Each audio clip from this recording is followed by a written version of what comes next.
Olá, gente querida do coração verde e amarelo. As informações do Brasil, do governo federal e do presidente Jair Bolsonaro em mais uma edição do seu jornal. Sempre o compromisso com a verdade. Lembrando de verificar se o sininho de notificações está ativado para ficar atualizado com nossas informações diárias. E vamos agora às notícias desta edição.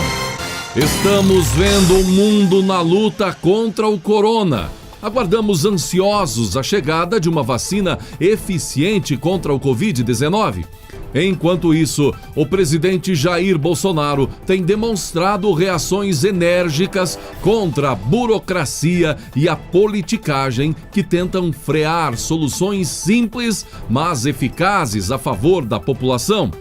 Vimos, por exemplo, que até o presidente dos Estados Unidos, Donald Trump, está com a devida orientação médica tomando hidroxicloroquina, enquanto politiqueiros de plantão e a imprensa extremista continuam fazendo alardes, escândalos contra aqui no Brasil e difundindo dados negativos e tomados a partir de pacientes em estado crítico, onde a maioria dos medicamentos não faria diferença alguma. Paralelamente a tudo isso, estamos vendo também muitas ações por parte do governo federal para que o Brasil possa superar esse momento. No embate diário contra militantes da esquerda e a imprensa extremista, nem sempre o brasileiro consegue absorver adequadamente as informações e isso acaba prejudicando até o estado emocional do cidadão. Por isso, para o seu bem-estar psicológico, preste atenção agora nas principais ações tomadas pelo governo Bolsonaro em favor do povo brasileiro neste momento onde temos o desafio de passar pela pior ameaça à vida nas últimas décadas. No início de fevereiro, o governo federal declarou estado de emergência antes de qualquer ação dos estados, que tardaram a evitar grandes aglomerações e mantiveram festas carnavalescas que serviram para alavancar a proliferação nos principais estados, como São Paulo e Rio de Janeiro. São Paulo, o estado mais afetado até agora pela doença. Alguns estados que, depois de tardarem a tomada de ações, adotaram medidas extremas e radicais. Não obstante a crise gerada por paralisações radicais de atividades, o governo federal tem conseguido desenvolver uma série de medidas para defender o Brasil. Até o momento, o presidente Jair Bolsonaro já autorizou o empenho de nada menos que 349,4 bilhões de reais no combate ao corona e às suas consequências sociais e econômicas, com ações de saúde, preservação do emprego e da dignidade, socorro a estados e municípios, entre outras. Foram 123,9 bilhões de reais para despesas com auxílio emergencial. O presidente Jair Bolsonaro determinou desde o início: ninguém fica para trás. Assim, surgiu esse auxílio emergencial de R$ 600 até R$ 1.200 para ajudar desempregados, informais, autônomos e MEIs a passarem por este momento. Foram mais de 51,6 bilhões de reais para o benefício emergencial de manutenção do emprego e renda e 34 bilhões para o programa emergencial de suporte a empregos. Foram 40 bilhões de reais em crédito para 1,2 milhão de pequenas e microempresas para elas preservarem o emprego de mais de 12 milhões de brasileiros. E ações de redução, parcelamento e adiamento de impostos e tributos estão entre as medidas também. Ao todo, as medidas econômicas representam um impacto primário de 4,81% do Produto Interno Bruto em 2020. No total, o governo federal deve ultrapassar R$ 1 trilhão entre investimentos e outros mecanismos econômicos e estruturais. O governo federal tem dado o suporte necessário nos estados. Mais de 100 milhões de medicamentos, testes e também equipamentos já foram distribuídos.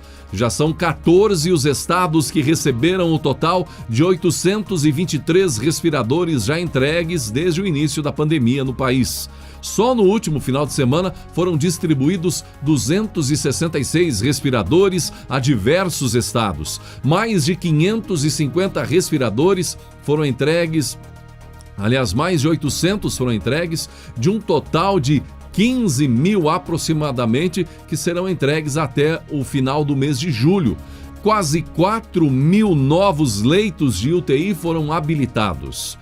Muito importante isso, por exemplo, o número de leitos de UTI no Amazonas quase dobrou. O estado, que tem uma das maiores taxas de incidência de Covid-19, conta com 319 leitos de UTI agora. Em janeiro, eram 175. Então, ao todo, o Ministério da Saúde já enviou 194 unidades de terapia intensiva ao estado. Uma das prioridades tem sido a descentralização, maior poder financeiro e decisório para estados e municípios, para as populações locais. Agora, na pandemia, o governo federal já empenhou 127 bilhões de reais para ajudar estados e municípios na luta contra o corona. Portanto, se o seu prefeito, o seu governador diz que o governo Bolsonaro não tem ajudado estados e municípios, olha a informação.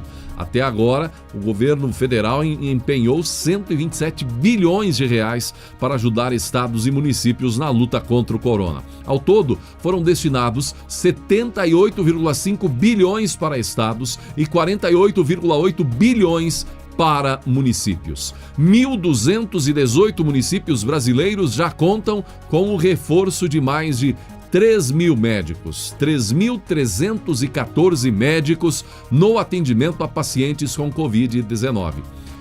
Uma das preocupações do brasileiro é com a corrupção. Então, se a imprensa extremista faz tanto alarde com polêmicas e envolve o governo federal, pelo menos até o momento, o que era rotina foi extinguido. A presidência da República sumiu das páginas de escândalos de corrupção. Sumiu. O presidente não aparece, a presidência da República não aparece, sumiu das páginas de escândalos de corrupção. Ao contrário de alguns estados aí, como estamos vendo. O compromisso com o que é correto contou com várias ações, como o radar anticorrupção do Ministério da Infraestrutura do governo federal, que completa, inclusive, gente, um ano agora. 456 análises de integridade de servidores, 269 denúncias encaminhadas às autoridades e órgãos de controle, e das denúncias, 43 foram feitas à Polícia Federal, 16 à Controladoria Geral da União e 10 à Polícia Civil. Para Marcelo Sampaio, secretário executivo da pasta, o programa é uma marca da gestão do presidente Jair Bolsonaro. Após um ano, consideramos que o programa tem sido exitoso em criar uma cultura de integridade no serviço público, ressaltou. De acordo com o ministro da Infraestrutura, Tarcísio Gomes de Freitas, o programa marca a postura de um governo que veio para mudar o país. O nosso negócio é credibilidade. É uma sinalização muito positiva ter um programa de integridade no qual as pessoas têm os canais corretos para fazer denúncias e as condutas erradas possam ser punidas, declarou Tarcísio. Dessa forma, o governo Bolsonaro chega até aqui, com todas essas medidas, por exemplo, contra a pandemia, sem nenhum escândalo de corrupção. E é importante saber, como lembrou o próprio presidente Bolsonaro nesta terça-feira, dia 18, dos eventuais ministros que até agora foram substituídos, nenhum foi afastado ou saiu por escândalos de corrupção no governo Bolsonaro. Escândalos que eram comuns nos anos passados. Nenhum ministro saiu por corrupção ou acomodação partidária. No passado, trocava centenas de ministros por ano e a imprensa falava nada, afirmou Bolsonaro. Então, o governo federal tomando as medidas necessárias contra a pandemia, muitas medidas, muito dinheiro sendo investido e escândalos de corrupção, nada. E a preocupação do brasileiro, então, voltada a estados. Em vários estados, problemas na compra de respiradores. Então, vamos ficar atentos, gente, com relação a prefeitos e governadores. O seu prefeito, o seu governador não pode utilizar o dinheiro que o governo Bolsonaro, o governo federal está enviando para corrupção. Não pode ser usado para corrupção nos estados e municípios. O objetivo do governo Bolsonaro, como vimos, é a marca continuar brilhando contra o roubo, contra o desvio, contra a corrupção. Milhares de robôs invadem Brasília. Essa é a narrativa da imprensa extremista ao se deparar com tanto apoio popular ao presidente Jair Bolsonaro. Como vimos nas imagens na edição anterior aqui do jornal, dando conta das diversas manifestações no final de semana em Brasília. Para a Globo, jornal Folha de São Paulo e os militantes da extrema-esquerda, há duas possibilidades. Primeira, é dizer que a multidão pró-Bolsonaro nas manifestações é um golpe contra a democracia, quando na verdade é justamente ao contrário, é um ato contra o golpe à democracia, contra atitudes cruéis de determinados poderes e autoridades que privilegiam a corrupção e imobilizam o governo. Portanto, não tem nada de golpe contra a democracia, mas sim de um ato contra o golpe à democracia. Mas quando os extremistas vão aí contra Bolsonaro e não conseguem por essa via, eles partem para uma outra possibilidade. A segunda possibilidade é dizer então que a maior parte do apoio a Bolsonaro vem de robôs. É assim na internet e é assim nas manifestações, dizem eles. É claro que não fariam isso abertamente. Ou será que faria? Bom, do jeito que as coisas andam, do jeito que eles andam fazendo, vai que não teriam coragem para dizer, ou seja, por exemplo, em pleno Jornal Nacional ou no Fantástico, seus apresentadores alardearem em manchete: robôs invadem Brasília.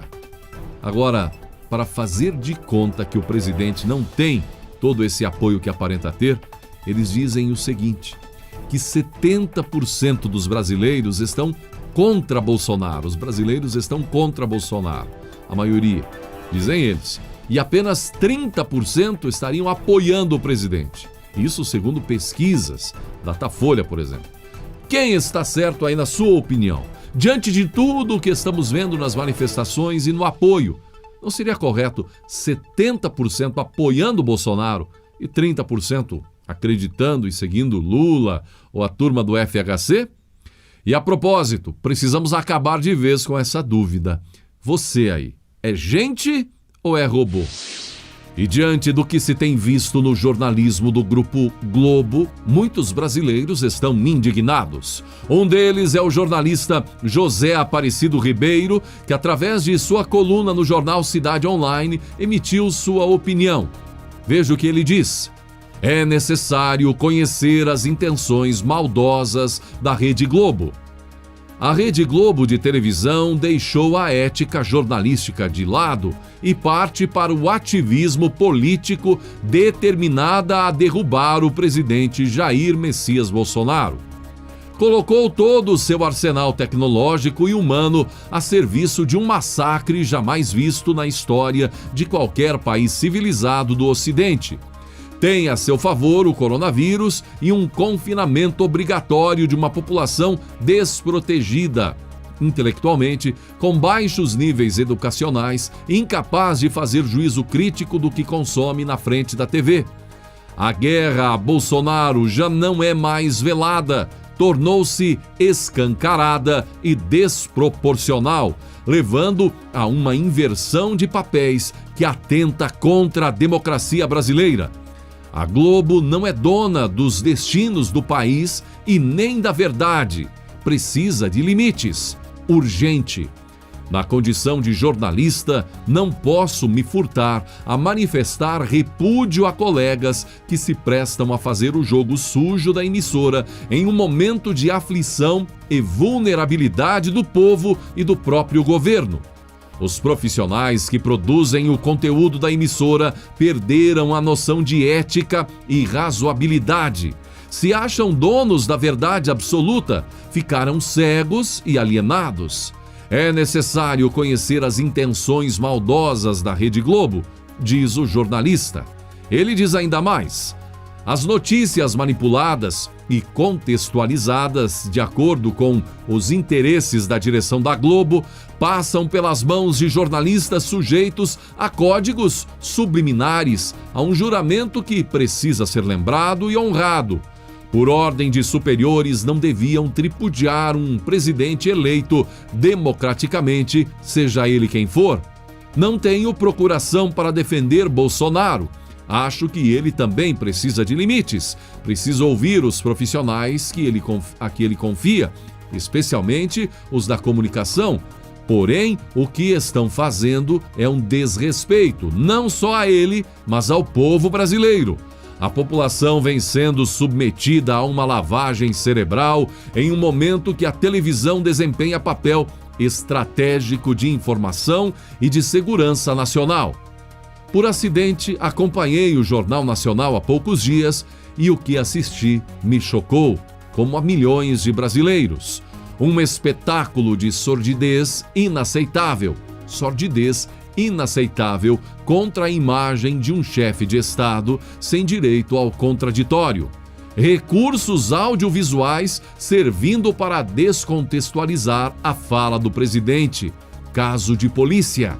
Do início ao fim, por 1h30, Bolsonaro foi alvo de ilações, acusações, montagens e manipulação de informações que receberam recursos audiovisuais, distorcendo a verdade para massacrar o presidente sem que ele pudesse se defender.